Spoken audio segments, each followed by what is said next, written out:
that is it for our fifth main topic. Let's get into our sixth main topic. Our sixth main topic is going to be the FAWSL Match Week number 12 preview. As you guys know, I usually put out an article each and every week in written form on the blog. That's bankrupthippo.blogspot.com.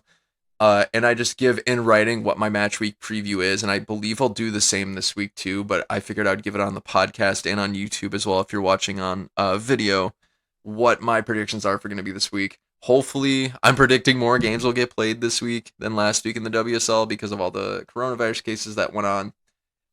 Then again, if players are still sick, games still might be getting postponed if they aren't postponed already and I'm just missing it.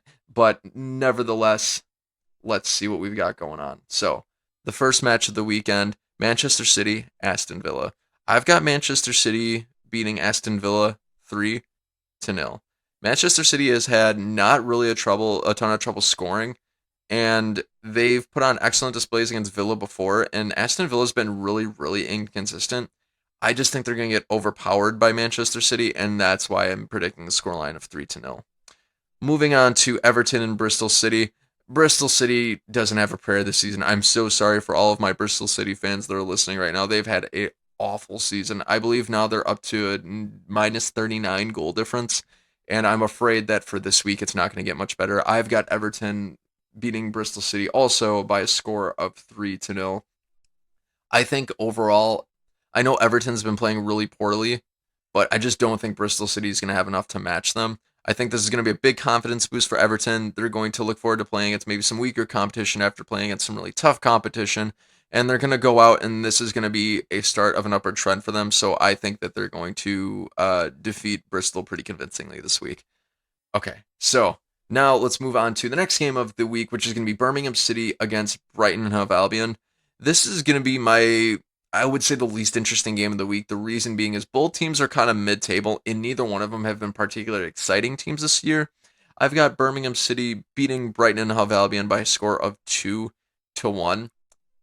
I don't think that neither team have really shown a ton of conviction, a ton of grit, and the ability to score a ton this season. I don't think Birmingham scored, or maybe it's Brighton. I don't think Brighton has scored above a goal this season, like in a game, meaning like they haven't scored more than one goal per game throughout the season yet, and I don't think that's going to change here. But then again, it's really going to depend on what team is going to show up. Really, this game's a toss-up. It could go anybody's way, but I'm going to guess Birmingham City is going to have this one. So, guys, moving on to the next one, Reading and Arsenal.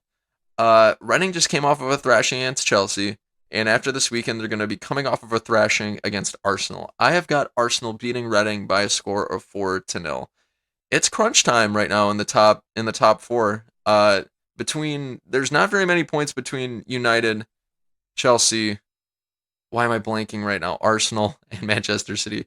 So every game is going to count, and Arsenal typically doesn't lose the games that they should win, and they don't draw the games that they should win. They usually beat the opponents that they should beat each and every week. And after Reading just lost really poorly to Chelsea, I don't see a reason why they wouldn't lose to Arsenal. Barring that Arsenal can field the team, the game doesn't get postponed, but I think Arsenal need to win here to really stay relevant in the title race. And I think them capitalizing on the fact that Chelsea just destroyed Reading in the previous week will help give them that push. So I've got Arsenal winning this one really comfortably. Now, let's move on to the fifth game of the week, which is going to be Chelsea and Manchester United. This is my game of the week. However, as a Manchester United fan, every Man United game is the game of the week. But all joking aside, I've got this one ending in a draw, much like it did earlier on in the season. I've got this game ending Chelsea 2, Manchester United 2. The reason being is both teams have been playing absolutely out of their minds lately. Fran Kirby, Sam Kerr on Chelsea's side, Leah Galton, Tobin Heath on the United side.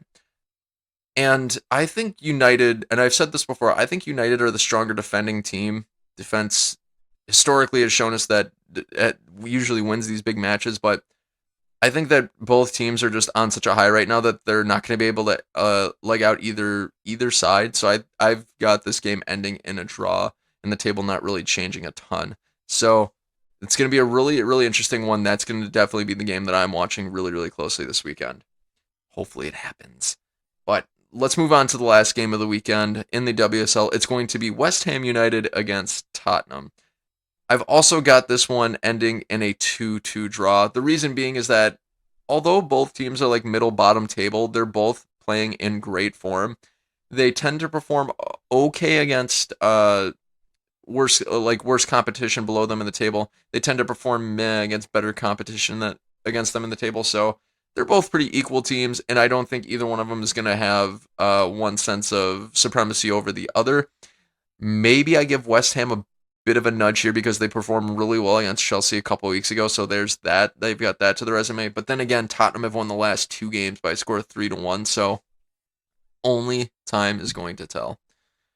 All right, guys, we have made it through another podcast episode. This was episode 4, which I have no idea what I'm going to title it yet. You will find out on the pod